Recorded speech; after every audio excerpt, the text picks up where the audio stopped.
No, we'll just do it as a test run and we'll see what happens. I think like if you're on Twitter, it'll show up as a, it'll pop up anyway. Okay. I just wanted to do it as a test run to see if it works. Yeah. It's fine. Okay. Rooms are open. Links are posted. I think we're ready to go. I'm hearing you twice. Yeah, that's what I was afraid would happen. You're I hearing can me. solve this. Well, you're hearing me through Zoom and you're hearing me through your phone, so you can just mute one of them on your end.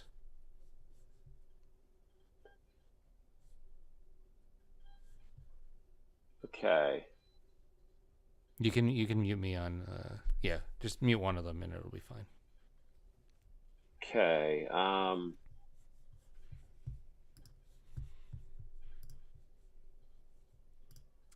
Good.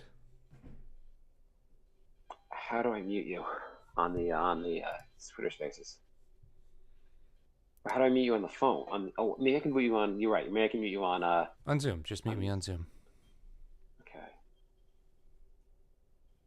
Oh. Okay.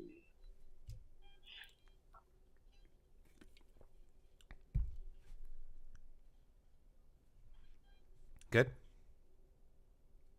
Hang on.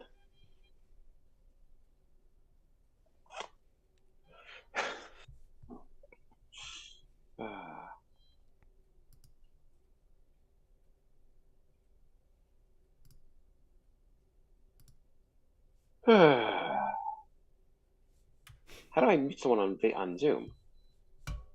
Just hover over the picture and there's a mute thing pops up.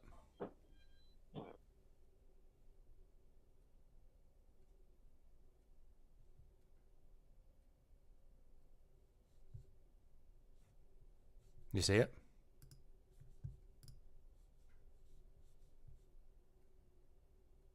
It says I'm in multiverses still. Can you hear me now? Yeah, I can hear you. So I'm hearing you through the Twitter Spaces and through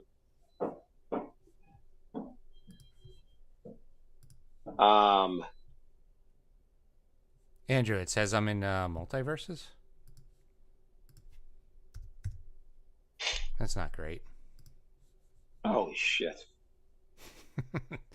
I did a video game stream and apparently I changed the title and it didn't change. Edit stream info. Oh, I see. Okay. Is everything good on your end, Mark? I can't figure out how to not hear both of you.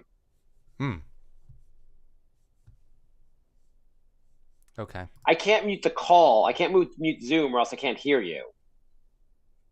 And you can't mute spaces? I don't know how to mute Spaces. Though I know that I hear you twice when you say everything now. Mm-hmm. Okay. I can adjust settings. Hang on. Yeah, I don't know. Maybe it's just not working.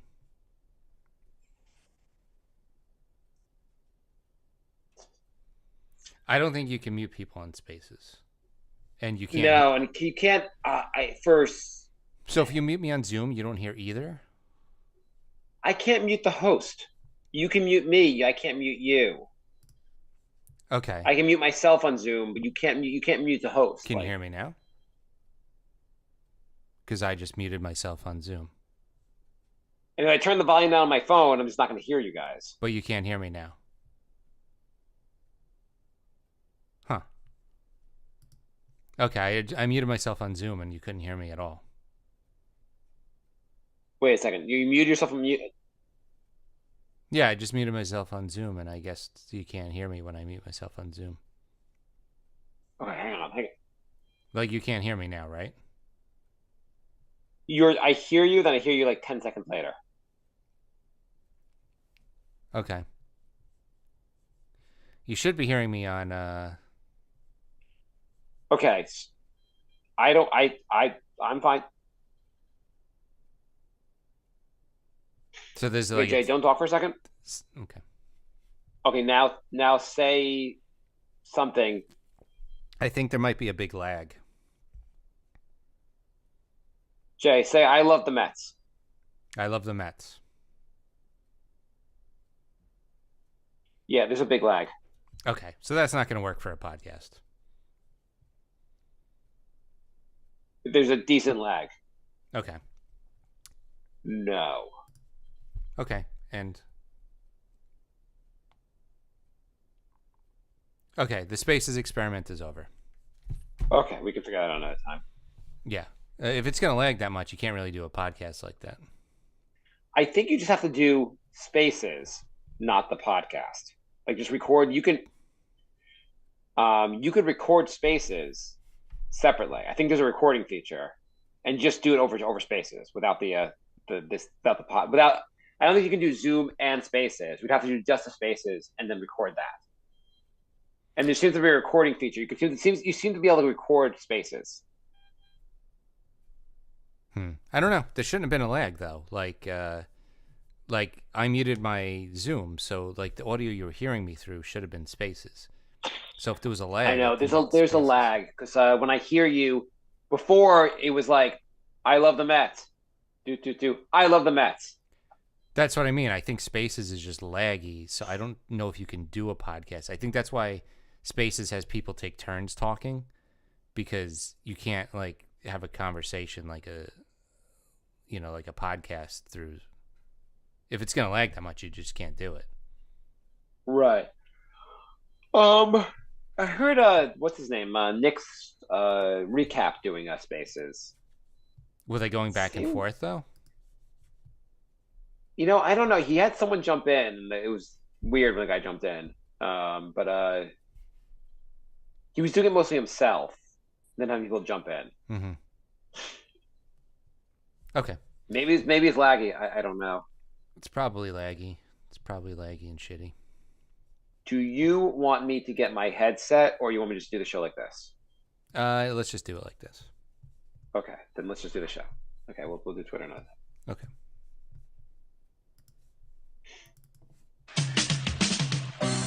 We are the New York Knicks. I'm back in the New York. That's a slowed down, evil version of it. Anything else want to go wrong? I'm just gonna close the app and open it up again. That was weird. That was weird. We gotta do our read today too. Okay. Okay, we'll try that again. Okay, here we go. Okay.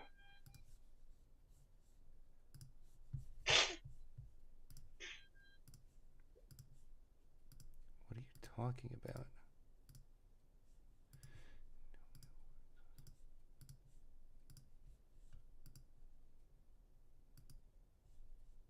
Technical difficulties. Does it sound really shitty like this? Or you want me to get the microphone? No, it's fine. Okay.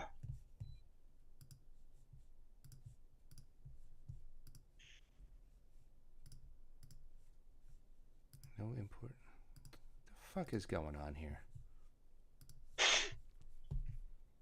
I'm gonna restart GarageBand now. Sweet. I love how there's a new, unique problem like every episode. That's really annoying. Okay, I think it's fine now. Okay. We are the New York Knicks. I'm back in the New York groove. Well, it's the Knicks. New York. We are the New York Knicks. New York. For this new season we're about to enter, the Knicks is taking no shorts, just like winter. New York, New York. New York be about the Knicks, huh? But the best thing about New York City is K-N-I-C-K-S. Everybody say go New York, go New York, go! Everybody, welcome to the New York Knicks podcast, episode 591, part of Dash Radio. How you doing, Mark? I am doing fine. How are you doing? Doing all right. We are just getting back from a surprising West Coast trip where the Knicks went 3-2 when we were thinking it was going to go a lot worse. Do you know, I'll tell you, can I tell you how the Knicks are doing right now?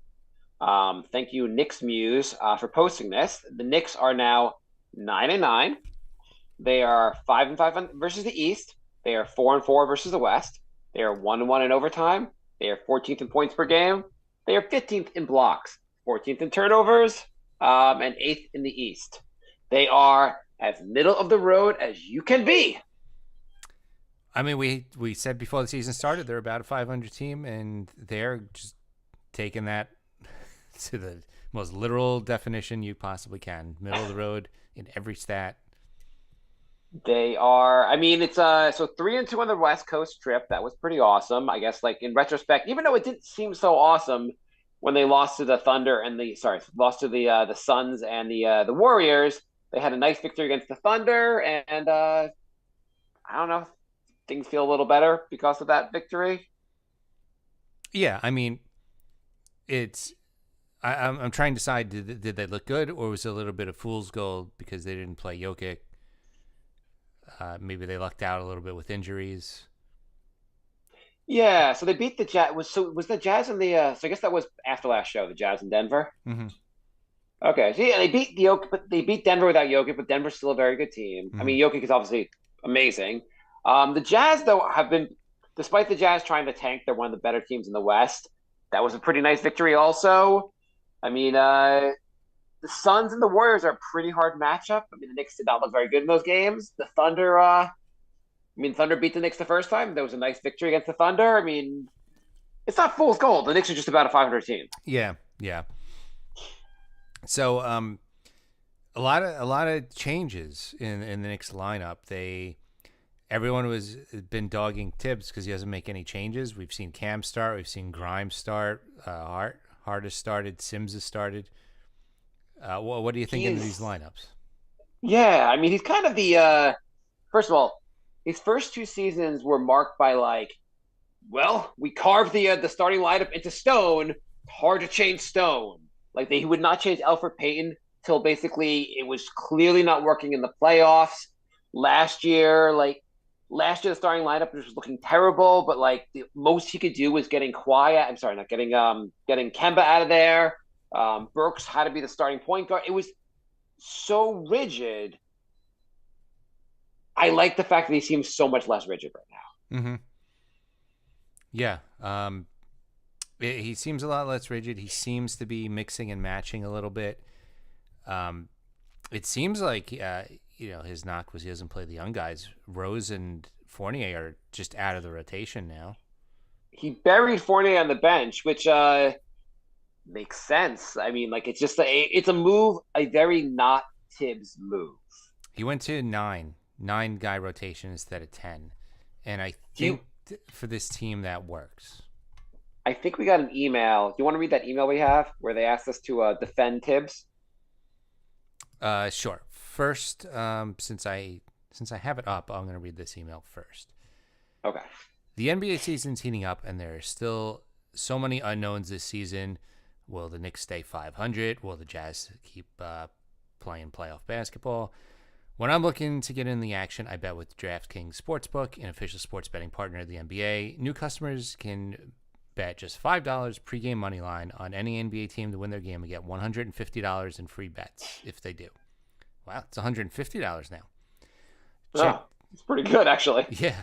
Check this out right now. Everyone can earn up to 100% boost with DraftKings stepped-up same-game parlays. Go to DraftKings Sportsbook app, place a same-game parlay, and combine multiple bets, like which team will win, total rebounds, and more. The more legs you add, the bigger the boost, the bigger your shot to win. So I actually won over $100 on a $5 bet last week. So that someone's bragging. Yeah, I did a same-game parlay. I combined the 7 or 8 legs. They all hit. Just like the last minute of the game, and so awesome. So That is awesome. download the app now. Sign up with code NYKP. Place $5 pregame moneyline bet on any NBA team to win their game. Get $150 of free bets if they do. That's code NYKP. Only at DraftKings Sportsbook. Minimum age and eligibility restrictions apply. See show notes for details. All right. So that is our sponsor. Jay writes, "Hey Jay, can you please make a good argument as to why Tibbs is a good coach in the modern NBA? Also, can you finally admit Melo was 100% better than Randall?" Let's start on the Tibbs thing, and you can move on to Melo in a second. Okay. So I will give credit Tibbs. Gets a lot of crap. I will give him a lot of credit though for the fact that he is trying new things this season.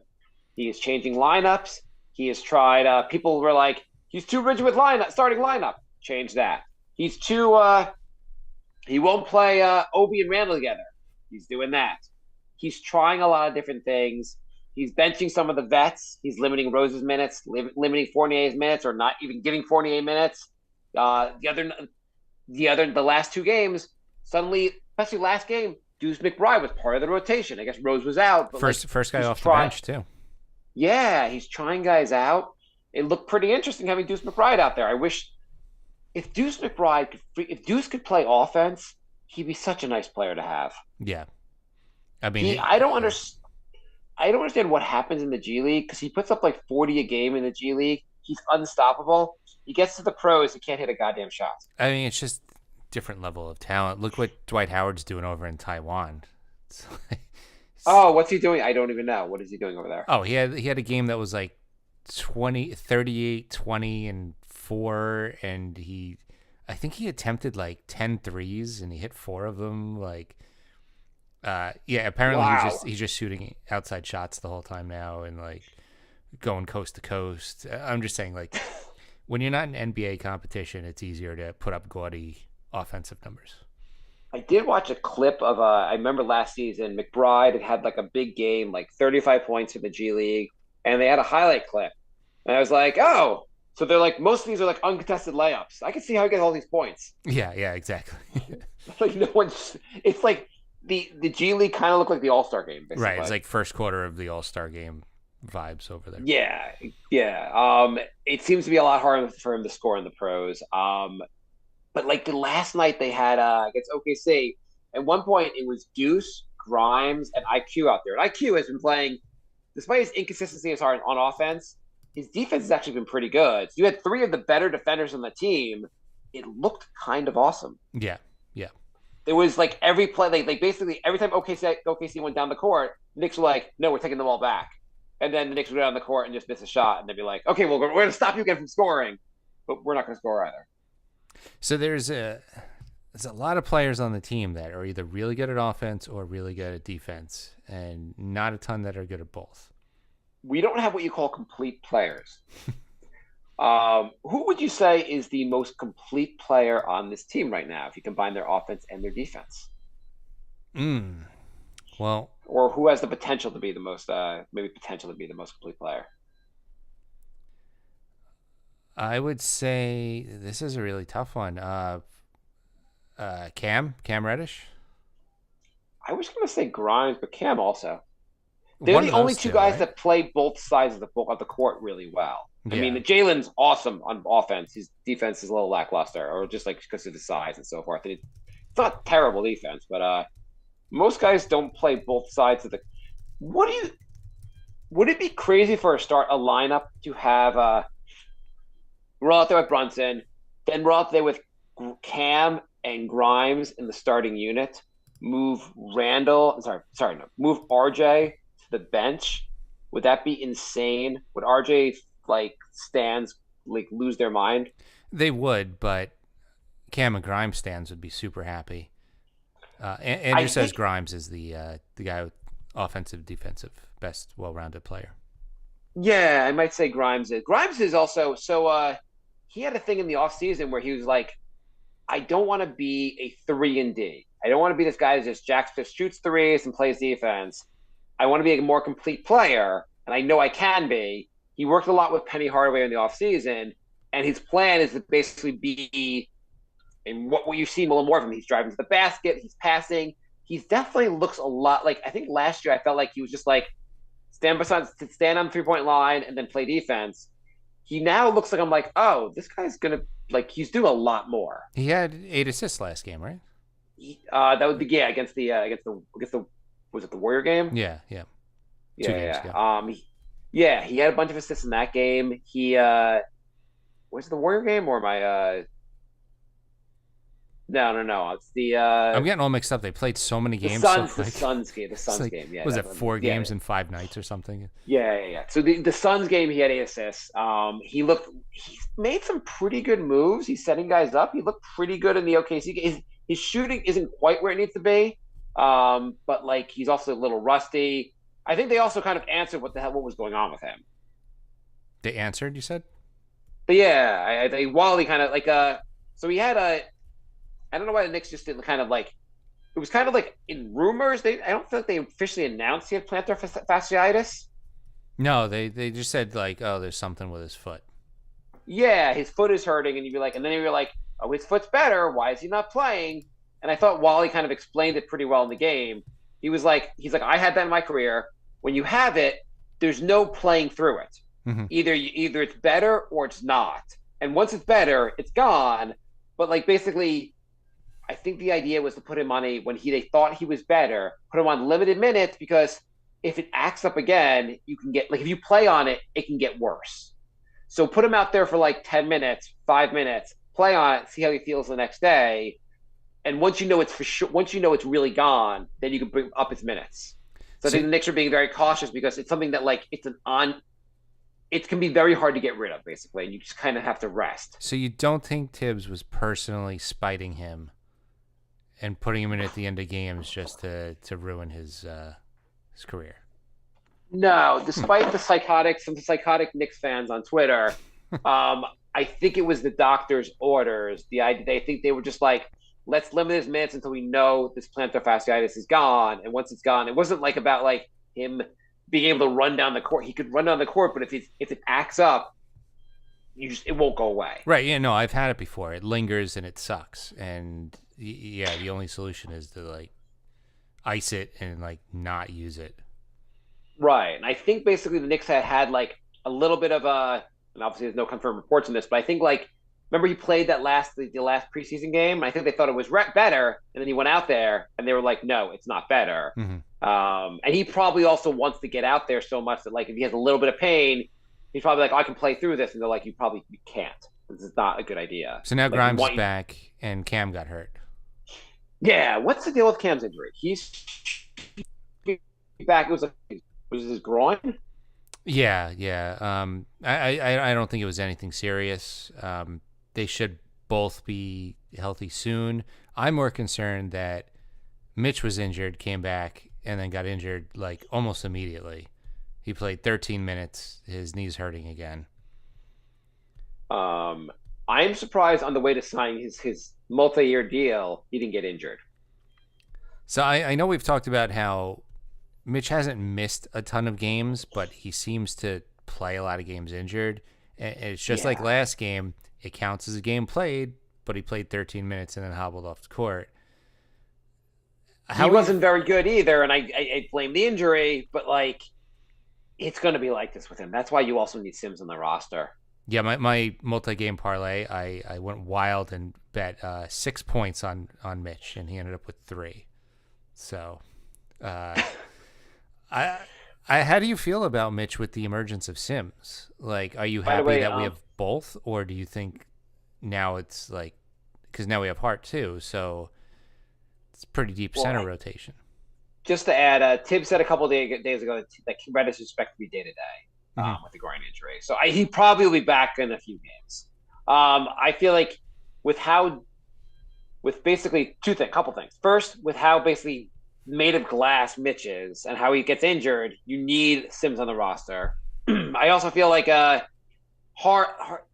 like Mitch has been better about fouls, but he gets foul trouble. Hart gets in foul trouble clearly. Having 3 centers you can really play is super important to this team. And Sims has looked a lot better lately. He has. Conversely, Hart's looked a lot worse. So And I think Tibbs has noticed that. Sims has seemed to jump him in the rotation. Yeah, I mean, well, it depends. I feel like Hart's been getting. I've noticed that Tibbs will like if Hart's not playing well, he'll just give the minutes to Sims. He's definitely being.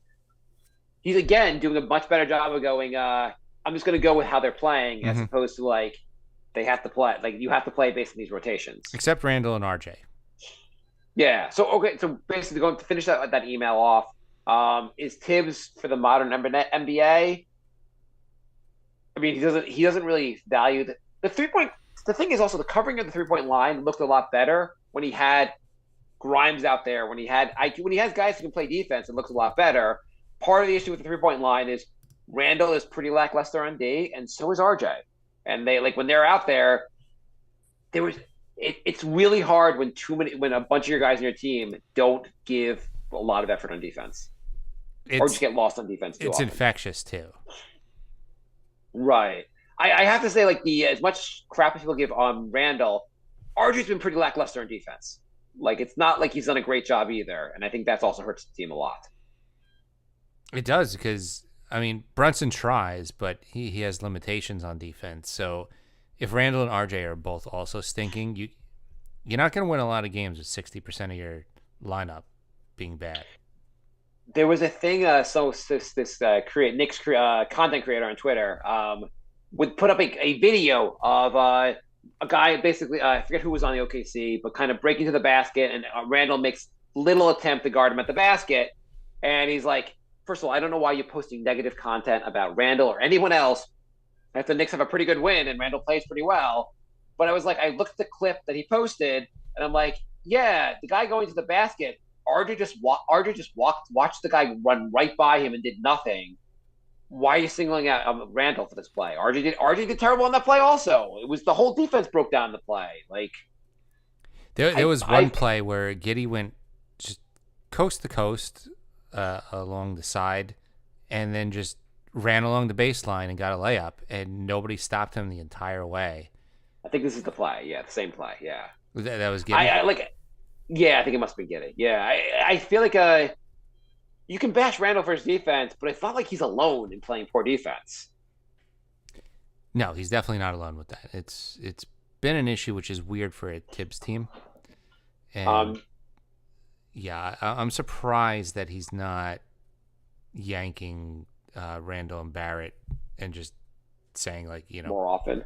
Yeah, just even if it's for like 2 minutes, just be like, look, every time you slack off on a play, I'm gonna pull you out.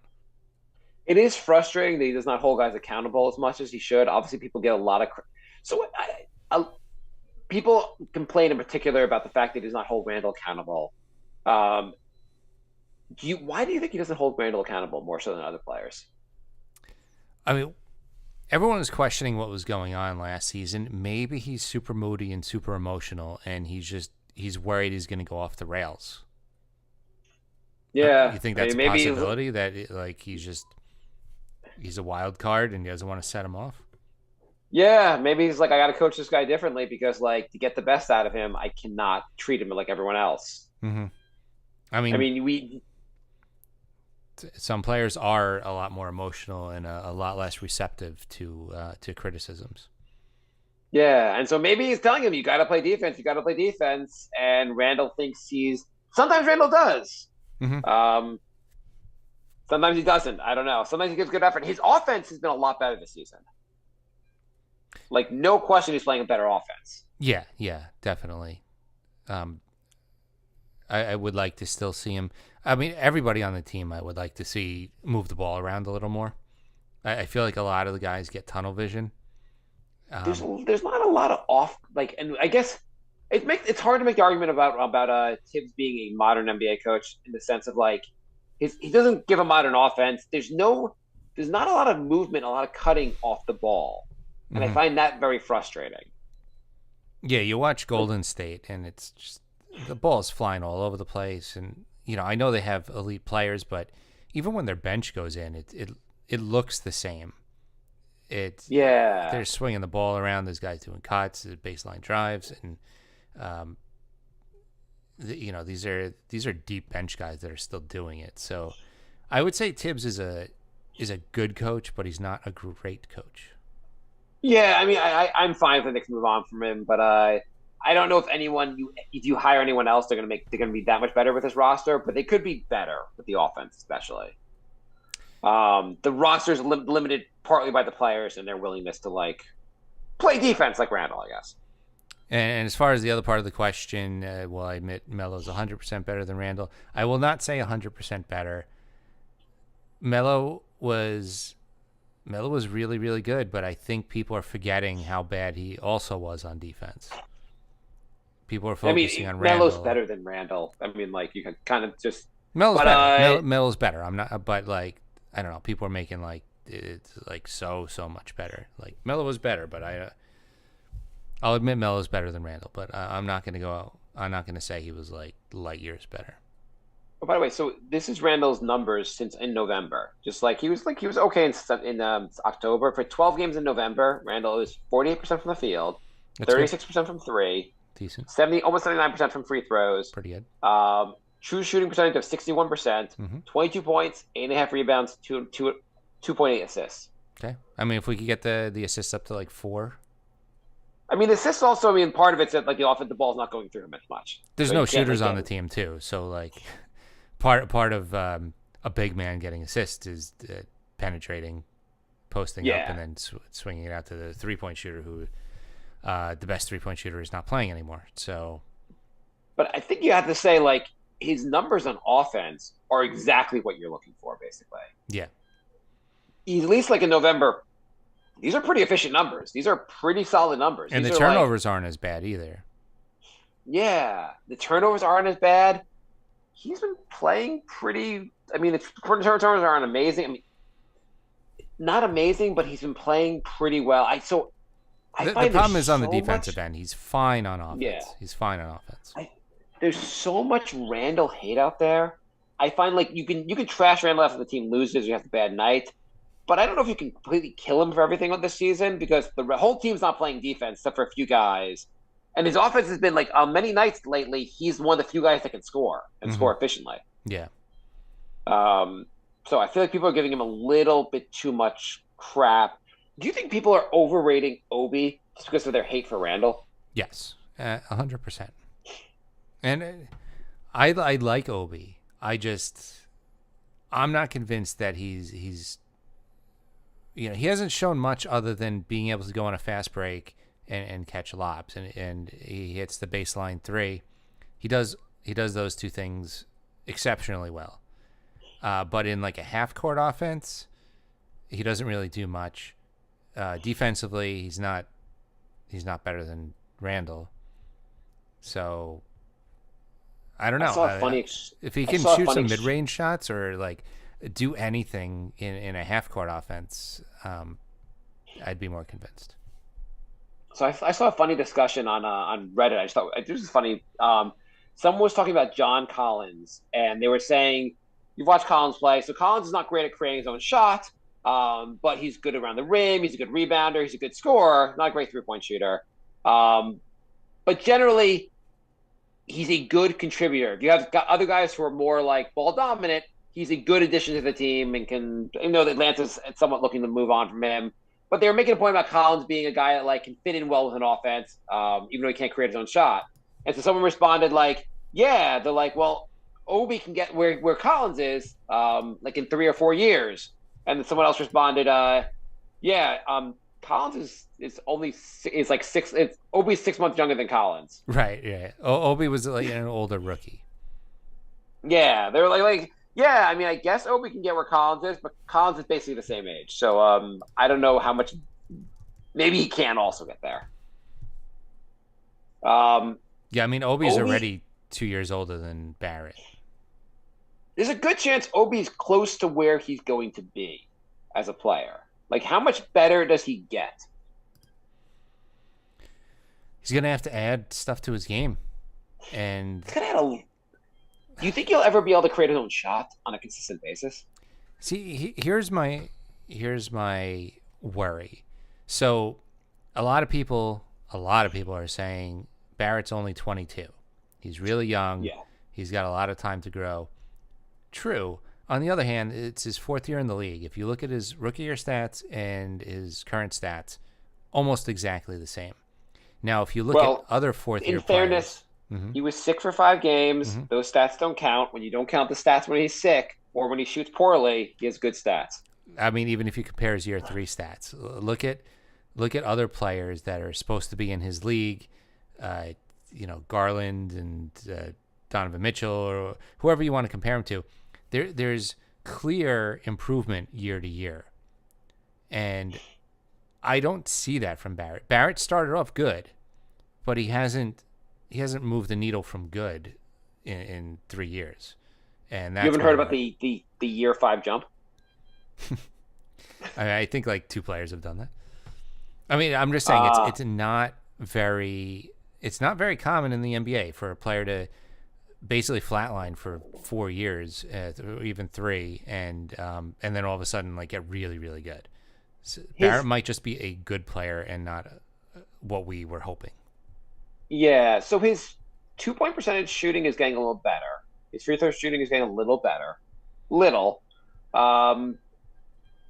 He's being a little better about finishing around the rim, except for those 5 games when he was terrible, when he was sick, and probably should not. His minutes should have been limited in those games. Yeah, I don't know. Do you like the ceiling on RJ? Maybe he's just a good, solid player. And I wasn't trying to knock him by putting him on the bench unit. I think you just look interesting to see him with more minutes. I think maybe we split up the Randall, like less Randall and RJ together. It might be helpful.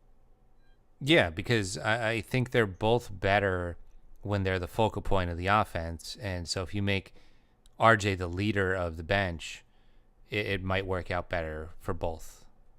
I'm still talking about him getting like 30 minutes a game, and Randall also, but they don't have to be like stagger their minutes.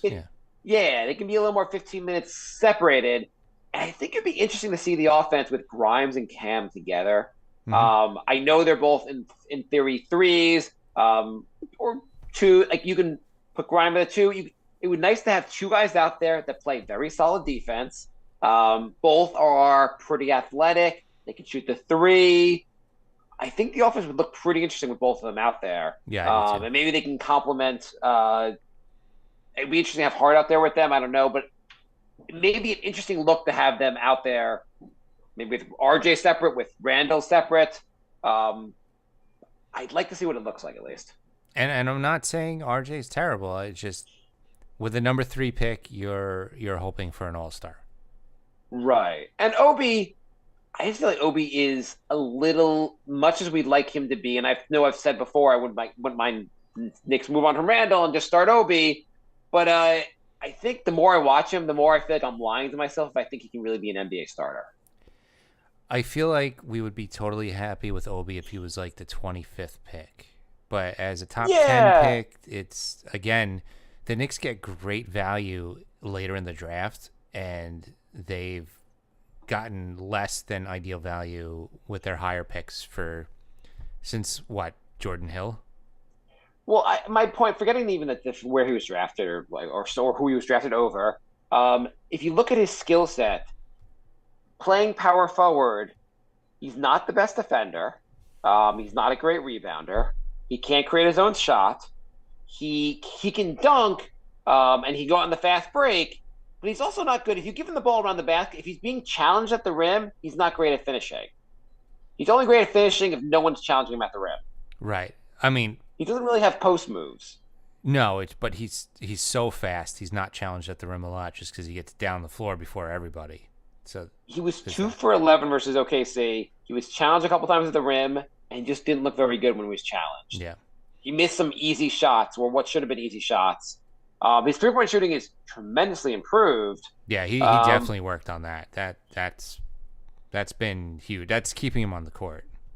He's a very useful player. I just still think he might be a guy that provides energy off the bench, and some nights he's I think everyone's correct. Why is he only playing 15 minutes? Why is he only playing 18 minutes? Maybe 18 to 20 minutes is the right amount of minutes for him. Yeah. I know everyone saw what he did last year with IQ in those last 10 games, but those were kind of for the most part, those were kind of G League games.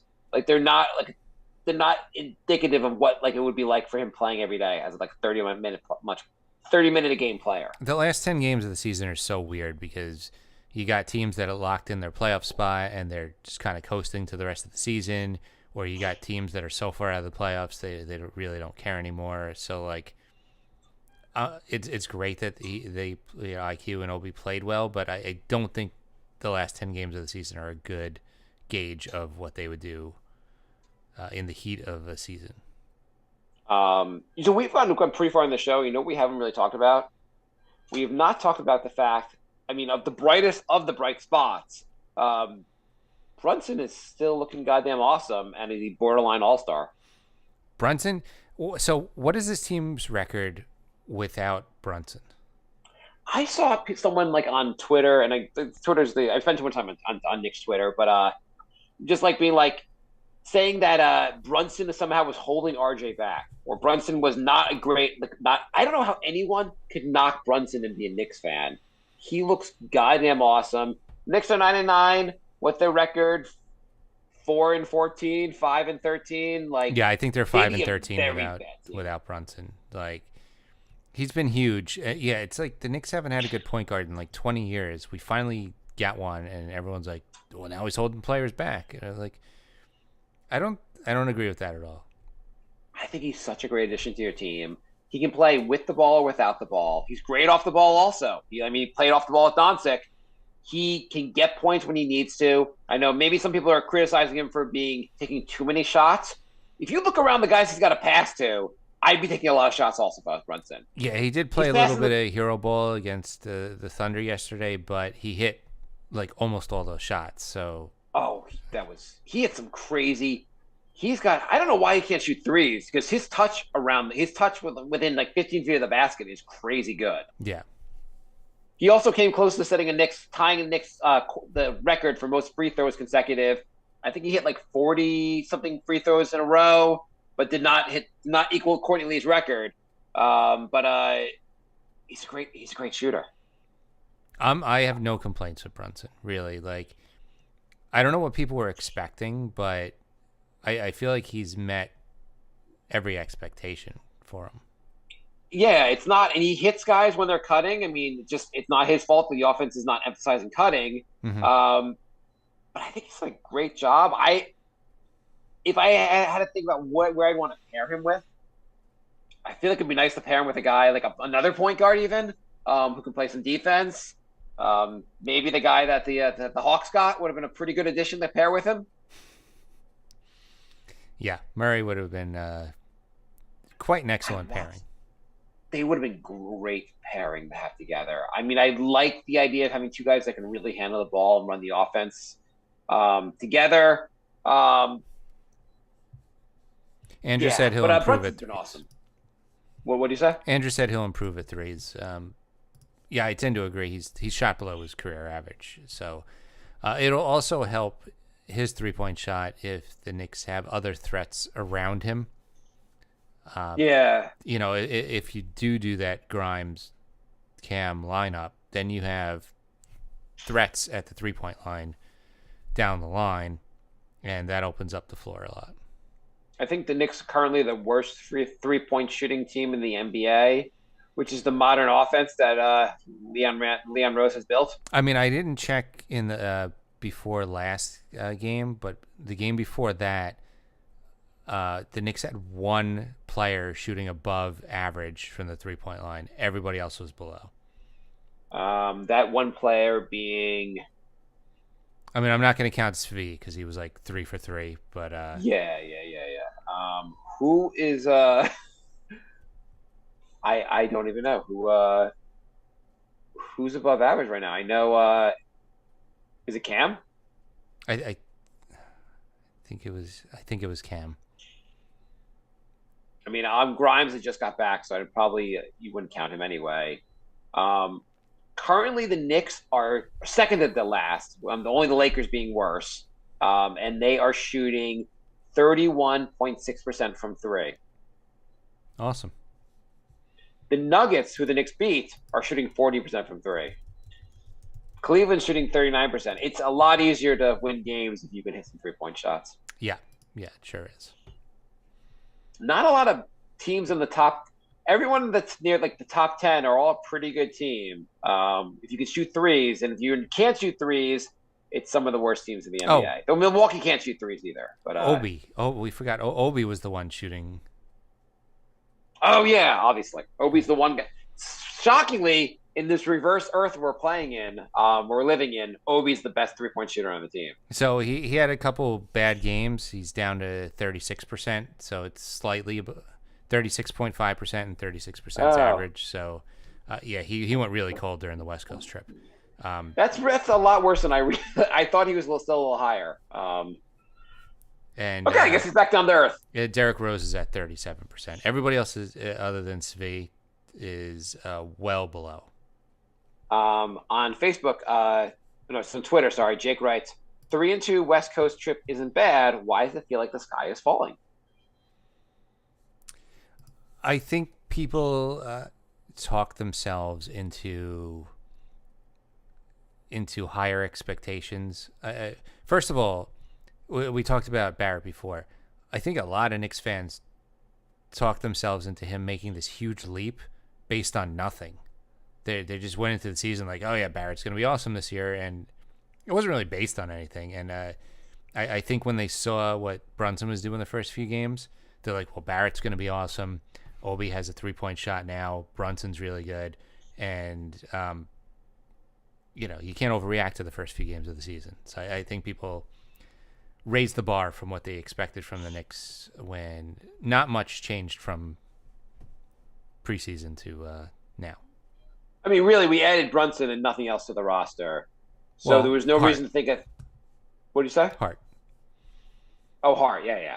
But we didn't add that much to the roster. The Knicks won 37 games last year. With a point guard, we're maybe a 500 or slightly better team. And obviously, Randall's playing a little better. I mean, in theory, if Tibbs figures out maybe the right rotations and Grimes takes a little bit of a leap, Cam plays well, maybe the Knicks win 44 games. Where they go from here, I have no idea. But it does feel like every time the Knicks lose, the sky is falling. Every time they win, everything's right. Everything's fine. It's also that when they lose, like it seems like they don't lose a lot of close games. They just get blown out, and everybody on the team looks terrible. And I that's look like different. Dog shit against Golden State. Yeah. After that game, you're like, what the hell? Yeah, it didn't even look like they belonged in the same league as Golden State, and I think that also helps with the overreactions, because you see a team just get slaughtered from the second the game starts. You're like, okay, there's a lot of problems. Phoenix outclassed them also, no question. Mm-hmm. I mean, these are very good teams. It's just you kind of expect to at least stay semi-competitive. How do we become a very good team? How do we become a very good team? Like, how do we get there? Without a time machine? I mean, it really comes down to you have to draft players who end up taking big leaps. The fact that RJ is not like taking any leap and seems like he's just a good player. The fact that they have no one, maybe Grimes will end up taking a big leap. Maybe I've seen some interesting stuff already. Maybe Grimes is one of the guys that each year will get a lot better. And in a few years, he maybe will be all-star level player. I don't know. So they've gotten good value from where they've drafted later in the draft, Grimes, Sims. The problem is they need to hit a home run, and they have not done that yet. There's a difference between good value and absolutely nailing the pick, getting a Jokic, a Kawhi, a Giannis. I know there's not many of them around, but they've been drafted later in the draft. It's not like only the top 5 picks are studs. They need to nail a draft pick like that, and they just haven't yet. Donovan Mitchell was the 12th pick or something like that. He was these guys do fall. It's hard to say right now who the Knicks just punted on a draft pick. They didn't even draft anyone this past year. I guess they drafted Trevor Keels in the second round. It doesn't really matter. But they drafted on the 11th pick in the draft. I don't know if between 11 and 30 there's anyone that's amazing, but maybe there is. We're going to find out. AJ Griffin on the Hawks, who I wanted the Knicks to draft, looks pretty good. He's a pretty good shooter. Knicks could use pretty good shooters. Yeah, it's you can't just keep missing on Shea and missing on Mitchell. You can't do that year after year. Like, they have to nail one of these draft picks, or they have a lot of young guys that are decent, but they don't have the guy, and they need to get that guy. And they're capped out. It's going to be really hard to sign a guy in free agency or trade for one. They have to draft one. Right. It's a really hard thing to trade half your roster and all your assets for one star player without having another star player on the team already. Mm-hmm. The Cleveland made the move. They already had a pretty good setup to add Mitchell to, and they could sacrifice the draft picks. Knicks just aren't there. Yeah, that was their all-in move, which it was time to do that. To make an all-in move without a team like, because that was a playoff team before Mitchell. So to do an all-in move without a setup like that is just, it's going to be Melo all over again. Right. I mean, they have Garland, they have Mobley, who looks really good. They have Jared Allen. Yeah. It was like, you could be like, hey, let's add one more guy. We can sacrifice the draft for this. Yeah. It's worth it. Knicks, you're adding, if you get to keep them in the trade, you got RJ, who's fine. I mean, maybe Grimes will get a little better. No one even wants Randall on the team anymore. I like Brunson a lot, but I feel like they have to nail a pick in the draft. It's really hard to improve this team without doing that. Yeah. I mean, there's very few teams who are really good without drafting one all-star level player on their own. Who's a good team right now that didn't draft at least one player that's an all-star? I mean, I guess you could say the Nets, because they brought over Durant. I mean, I think the only team in the last 20, 25 years who's won a championship without drafting one of their top guys was the Lakers 2 years ago. And that's different because it's LA and they always get all the free agents, and they happen to get LeBron and Davis, and so like. Yeah, if LeBron's a high enough level of player that he decides to come there, fine. But like every single other team for the last 20 years has drafted somebody. Yeah, I mean, if you look at the NBA standings right now, like, just look at who the best teams are. It's easy to see everyone's drafting a player. The Celtics, two of their best players they drafted. Milwaukee, they drafted Giannis. Cleveland got Mobley, and they got Garland on their own. It's just through drafting. Pacers are in fourth, but Pacers are really, I guess they made the trade for Halliburton, who looks pretty good. I'm just looking at down the records.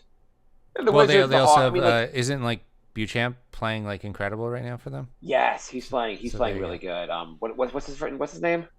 Beauchamp, I think. Beauchamp. Is that the right? Beauchamp. I don't know. I'm probably mispronouncing it, but you know what I'm talking about. I'm talking about the rookie they got. Yeah. It's not Beauchamp. It's I'm probably messing with the name. It is, as I Google, let me figure it out.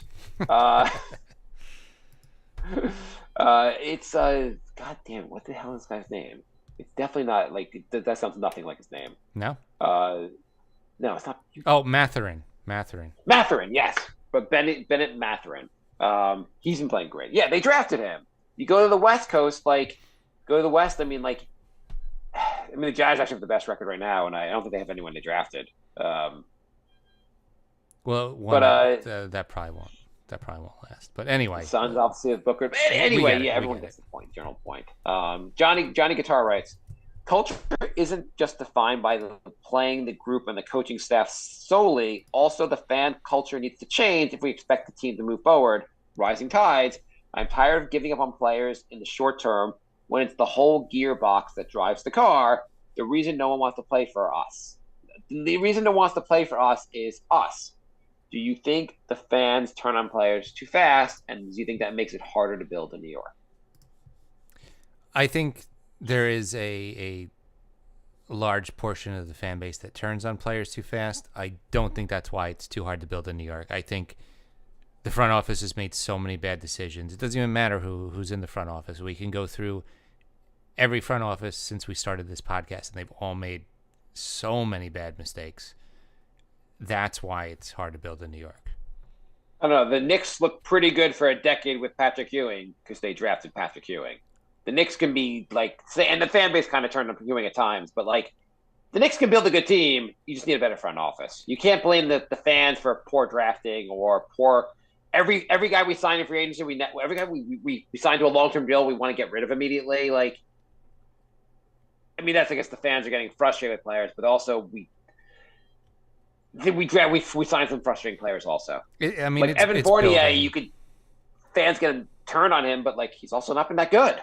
Yeah, it's also I think it's worse now because it's just been so miserable.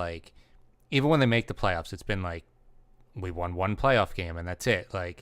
At least in the 90s, even though they weren't winning championships, they were going deep into the playoffs every year. So it's easier to stomach some of these things. Social media also plays a huge it just basically amplifies the negativity. Yeah. If you're a player, you go on social media because it's one thing to hear the fans are booing you at the stadium at the an arena. You go on social media, Knicks fans are just crazy people. Yeah. Keith writes on Facebook, it's hard to see it stunting Sims' development. I wouldn't say that. I just think I think they bring different things to the table. Hart's more of an outside guy. Sims is under the rim. I just think it's unfortunate that you have Mitchell and Jericho as kind of redundant at this point. I think we're gonna have one guy injured all the time. I'm fine having the three centers, especially because Sims is on the cheap right now, and Hart was actually a pretty good contract. And Mitch's contract isn't really insane. Sims is showing improvement. I don't know if Hart really is stunting his development. Let's also not. We don't immediately need to give Sims 35 minutes a game. It's fine if he plays 15 minutes. If he doesn't play some nights because Hart's playing well, it'll work out. The good thing is if Sims breaks out and he's awesome, then you could trade Robinson or Hart. If you can trade them. I think you could trade either one of those guys. Okay. Angel writes, is Mitch's value other teams will say his contract's not so bad, but he's also injured all the time and doesn't play offense still and doesn't always look awesome on the court. There's plenty of teams that just need a big body. You think Dallas wouldn't jump at that? They have no big men. Angel writes, Mitch's contract is not that bad. I'm fine with their center rotation. Tibbs has said most nights he'll play just two of them. Let's feel it out. Let's see how it goes. So far he seems to be going with that's just who's playing well. Angel writes, is it panic time yet? What moves can the Knicks make before the trading deadline to really make a statement that the Knicks are going for a deep playoff run? Well, it's not panic time yet. They're 9-9. They went 3-2 on a West Coast trip that we thought they were either going to go 0-5 or 1-4 on.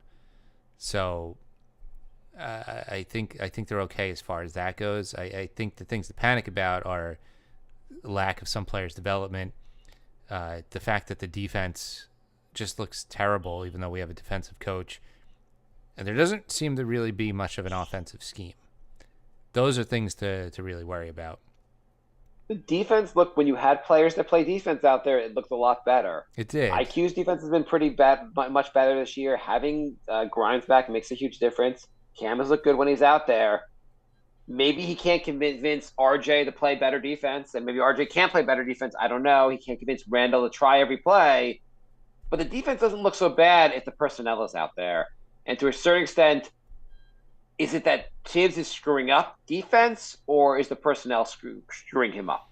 So if RJ and Randall are both incapable of playing good defense, and they're both similar players on offense, you got to move one of them.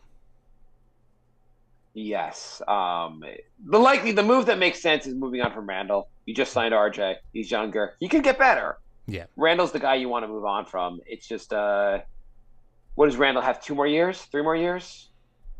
I think 3. Cool. The Knicks have also, the front office has had the opportunity. They could always have done the Westbrook trade and cut Westbrook. They could have always done something. Mm-hmm. And the Knicks really haven't made a strong effort to get rid of him because they want something for him. I don't know. I think they really like him. Even if you look at all the promos, it's Randall's face everywhere. You don't even see RJ on the promos. they seem to really like. There's something like when the Knicks were scouting Brunson, they brought Randall to see him play. I think the front office really believes in Randall. Yeah, I do too. So there's been talk the Knicks are shopping around or open to listing for Obi and IQ. And the rumor is that they just don't want to pay them in the offseason. Not that they have to pay him this offseason. They could wait a whole nother season. Yeah. What do you think about the fact the Knicks are like, now we're going to shop some of our young players? I mean, I think you'd be better off shopping Rose and Fournier. Yeah. I know Fournier's bad on defense, but for a team that just has their stuff together and just needs a guy to jack up threes off the bench, like Golden State right now, you don't think they could use a Fournier? He's got to have more value than this. His contract's hard to move, I guess, because you also don't. But he's got one more year left, I think, after this. There's got to be a way to move Fournier. It's big, but it's not crazy. Thank you, Andrew. Wow, Randall has God. 2 years after this, then player option for 2020. You mean he has 3 years? Yeah, he has 3 years. Ooh, do I want to exercise this player option? Let me think about this. 40 has got to be movable. I don't. And I think At you least sell the- high. You sell high on Rose right now because I think they're playing with borrowed money on Rose. The wheels are going to fall off soon. I think you sell high on Rose.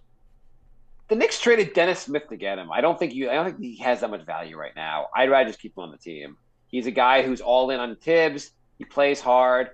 He can give you some nice minutes at times. I am totally fine with keeping Rose on the team. I think if you want to win games this year, I think you just keep Rose. Fournier has 1 more year than a team option. But with Rose, anytime he plays, he's taking minutes from either Grimes or McBride or Cam. So, I think it's fine. It'll work itself out. Guys get injured. Rose brings something on them. When he does play, he's had a bad stretches of late, but usually he does bring something. If we're serious about going to the playoffs and having a good year, I think you keep Rose on the team. all right. I don't think. What do you think you get for him? What are you getting for him? I have no idea. I don't know what the market is him? for anybody. This team is so hard to gauge. Everyone's so up and down. I never know who's going to show up from night to night. The players look awesome one night. They look washed up the next night. I have no idea what to make of this team.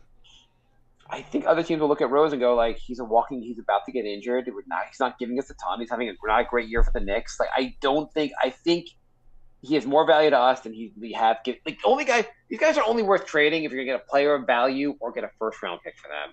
And I don't know, and maybe you can get a first round pick for Obi or IQ, but I also don't know why trade these guys. You have them. You don't have to give them a long-term deal next year off season. You could just say, hey, you can let them go to restricted free agency the following year. Mm-hmm. That's what I would do. You don't have to. That's what they should have done with. In retrospect, they probably should have done that with RJ because they probably should have seen what RJ did this year. Mm-hmm. With Randall, they could have waited an extra year. Yeah. You don't have to get out in front of signing these contracts. Right, and you don't have to trade them either. Yeah, you go. could have also just said, I know Randall had an all-star year. Let's just see what he does next year, and if he's awesome, we'll just overpay him. Teams really, really panic about that. Look what OKC did with Harden. They didn't want to wait 1 year to see if he developed, and they just traded him and blew up a dynasty pretty much. If they were scared of paying going to the luxury tax, the Knicks are already capped. I just don't see a real reason to move on from Obi I think the Knicks will give you enough value. I don't know what you're trying to do with this team, basically. Why would you trade away the young players? There's not much on this team. You're going to trade away the young players. Nothing seems to be clear. The team construction, the long-term plan, none of it seems to. I'm hoping one day we'll be oh, I get it now, but I don't understand what they're doing right now. I get it now. Leon's not good at his job. In fairness, most of Rose's moves aren't announced ahead of time, so you get surprised. So maybe they're just gauging value. Maybe they're simply asking teams what they would get for these players just to have an awareness of what they're worth. Mm-hmm. Yeah, fielding calls could mean anything. Somebody could have called and they just answered the phone. Yeah, maybe they're some team. Maybe they'll say something stupid to us and be like, "Oh, you're giving us 2 firsts for Obi. Can we sign that deal right now before you sober up?" Right. Terry writes, we seem to have an overload of guys worthy of playing time. To trim the fat, who stays, who goes, or do you think the team is fine as is? Well, I feel bad for Fournier because he was saying like if he gets traded, he just can't see his family and he's got a kid and like I don't know. Why can't his family? I guess he doesn't want to move his family. Right. Okay. So I feel bad, but I feel like he's probably the guy that you want to move. I think Trade in the Brooklyn is not the move. I feel like with the guards, you want to get rid of one and get a future compensation because there's a logjam anyway. Where's the logjam? Everyone's saying we have to consolidate. I don't really see a huge logjam here. Maybe I'm missing something, but it hasn't been a major. The only guy that people really are complaining about that you have some case for is limiting. Like Obi hasn't got a great amount of minutes, but otherwise, who's not playing? Where's the logjam, Jay? Well, yeah, Grimes was injured. So now that Grimes is back, you're trying to find minutes for Grimes, Cam. You know Brunson's going to play a ton of minutes. Then you have IQ. Yeah. You still got Rose, Fournier, like McBride. That's a lot of guys. It's really not a lot of guys because we solved Fournier. He doesn't play. You can just trade him. Rose does not need a lot of minutes. Well, you said why trade somebody? Well, I'm saying if you're going to trade someone, trade Fournier. I guess you could trade Rose.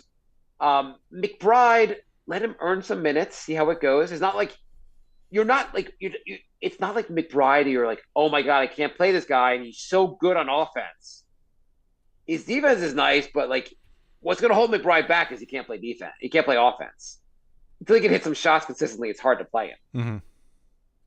I mean, I like what I've seen from him, but I'm not like going crazy that the Knicks have to play this guy. Aren't most NBA teams supposed to have 15 good players? The Knicks are like, we have 10 guys who might need minutes. What are we going to do? I don't know. I feel like it's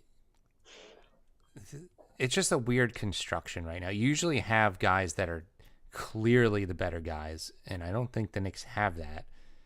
And right, but that has nothing to do with consolidating or moving guys. Like, also, the guy like Savi or whoever else we have on the bench, Ryan, whatever, it's a pretty negative. Those guys are just worthless. I mean, not worthless, but they're just not like they're not players that need minutes because they're not good. They're scrubs basically in terms of NBA. The Knicks should have their 12, 13, and 14 guys should be guys that like are going to challenge their 7, 8, and 9 guys for minutes. Savi's shooting 100% from 3 this season. I feel like he's there. He's ready. I want the 14th guy on the bench to justify needing minutes. That's what a good team does. They have a deep team that where lots of guys. Yes, you're right. You need to have guys 1 through 5 who are just so much better than everyone else that it makes sense that the other guys don't play as much. Yeah. Also, I don't see maybe you can get some value for Fournier. Rose, just because he's been with Tibbs for so long, I don't think you're not. I think you might as well just keep him. I don't see.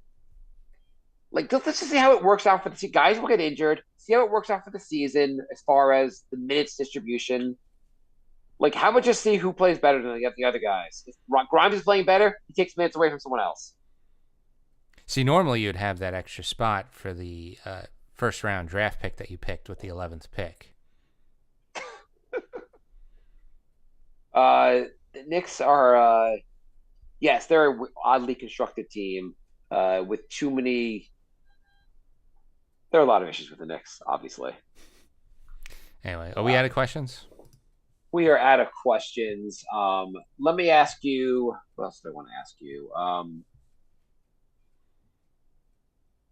Yeah, I don't know what I want to ask. What do you think of the so far? What you've seen of Obi and Randall playing together? That's something people have been calling on for a long time. We've seen it for a certain extent. Are you wowed by it? Are the Knicks really looking good on small ball? I'm not wowed by it, but it's not bad. It's what you'd expect. The offense is really good. The defense is not. I feel like the offense isn't as good as I'd hoped it would be. Yeah, I mean, but I don't think the Knicks are having a tremendous advantage on offense when Obi's out there with Randall. Right. Well, right now Obi is either a fast break or a 3-point guy. Like, he doesn't bring a lot to an offense right now. Right. Yeah, I feel like that's like I'm watching it. I'm like, is this so amazing if he's not really doing fast breaks because that's his one, or shooting a ton of threes? Those are his two tricks. I mean, maybe you do it if the other team goes small and that's your small ball counter. But I would rather see one of the big guys out there. Yeah, I mean the Knicks have not been great on the defensive boards this year. So, but anyway, Brunson's awesome. I freaking love Brunson. Very, he's my very favorite Knick happy right with now. Brunson. What do you say? Very, very happy with Brunson. I feel like this is, if you were going to rank the best moves by Leon Rose, Brunson is by far the best move he's made. Yes. Yes. What's the second best move he's made? That would be, I think he got good value with Sims. I was gonna say maybe drafting Grimes. He's of the young guys. Mm-hmm. I feel like I put Grimes first among that pack. Yeah, Okay. Those are the three. But Grimes, Sims. I would IQ ahead of Sims. okay, You're right that there's greater value with Sims, I guess, with where he was drafted. I'm not sold on IQ yet, but we'll see. You don't like a guy who a really good shooter who can't shoot? I mean, we're on year 3 now. What, 3 or 4, and he can't hit a shot. Have you noticed though he does everything else pretty well? His defense is actually pretty good. He's actually not a bad passer. He's a good player in many respects if he can put the ball into the back. He's done last 2 games. He's been better. I didn't say I'm out. I just said I'm not sold. Is anyone who outside of I'm sold on Brunson being good? Are you sold on anyone else? No, I'm really not.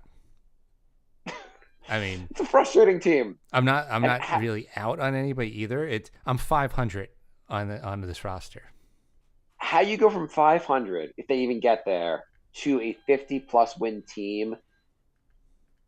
I don't know. I don't necessarily regret the Mitchell not trading for Mitchell, but I don't know how you get there without getting lucky in the draft. Yeah, it's either that or multiple guys are going to have to take actual leaps, not these incremental things we've seen before. You're going to have to go in the lab and you come out and IQ, Grimes, RJ, and Cam are all like significantly better, and it'll be significantly better. That's the only way now.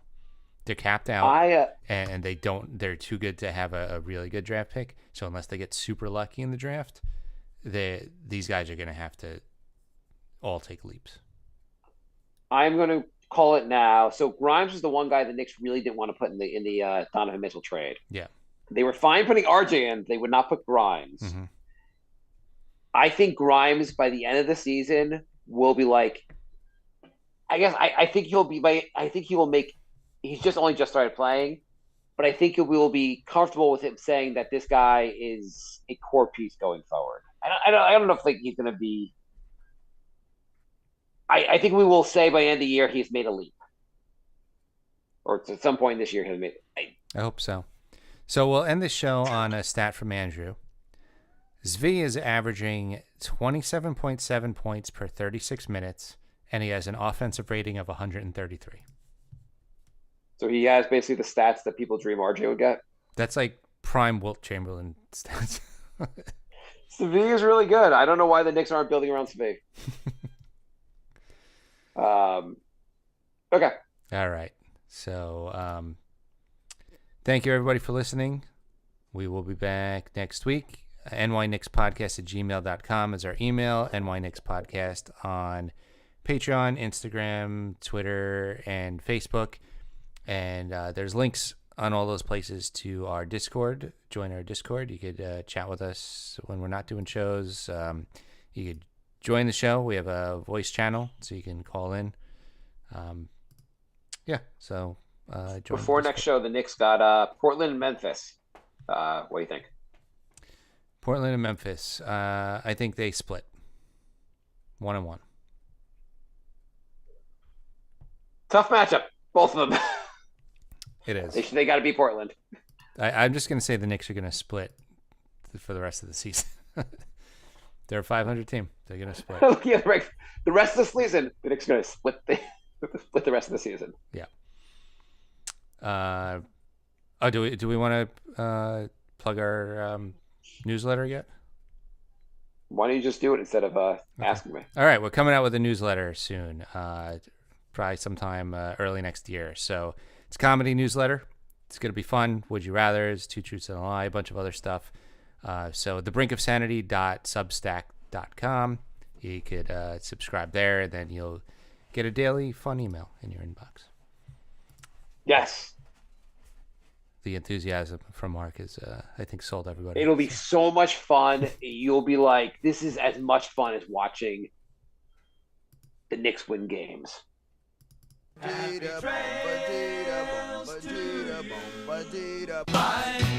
love. Goodbye, everybody. Goodbye. It's all over. Goodbye. It's time to go. This is the end. Say goodbye. You better go away. I'm gonna leave you. It's the end. Goodbye. Goodbye. Just leave me alone. Feels so good to say goodbye. I'm sick and tired and I'm saying goodbye. Goodbye, girl. Goodbye, goodbye, goodbye, everybody. All right. So that was the show. We could try doing spaces next time, maybe like recording just via spaces. I guess if it's laggy, it's going to be a real shit podcast, though. Why don't we just experiment with it next time we do this? Just spend 5 minutes on spaces, see if we record. Don't invite anyone. See how it records. If it's a hard conversation, then just not do it again. Yeah. Okay. Yeah, it might just be not. It might be good for talking and like. Now you take the floor, but like a quick back and forth, it might not be good for. I mean, that really would be pretty lame if that's how it works. Yeah, but that might be how it works.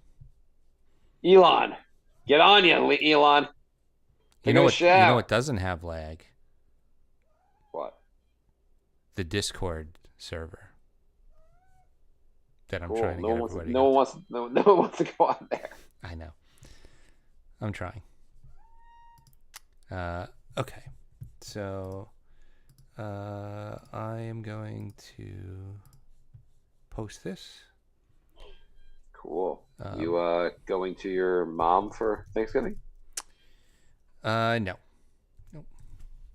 What are you guys doing? I really don't know. I'm going to close the live room. Thanks for joining, everybody. Yeah, Discord is hard when one of the hosts doesn't do the Discord. That is true, Andrew. I don't know. I go there, and what am I supposed to do there? Post stuff. Talk to people. Okay. You know how everyone's already on Twitter, and I have to go somewhere else to talk? Yeah. But then you don't get into needless arguments for 3 hours. How would I waste a day otherwise? I'm mostly just responding to other people as opposed to like coming up with my own content. I don't know. Yeah, I'll go on there more. Thanks for joining, everybody. We'll be back next week. We have a comedy podcast, The Brink of Sanity. You can check that out too.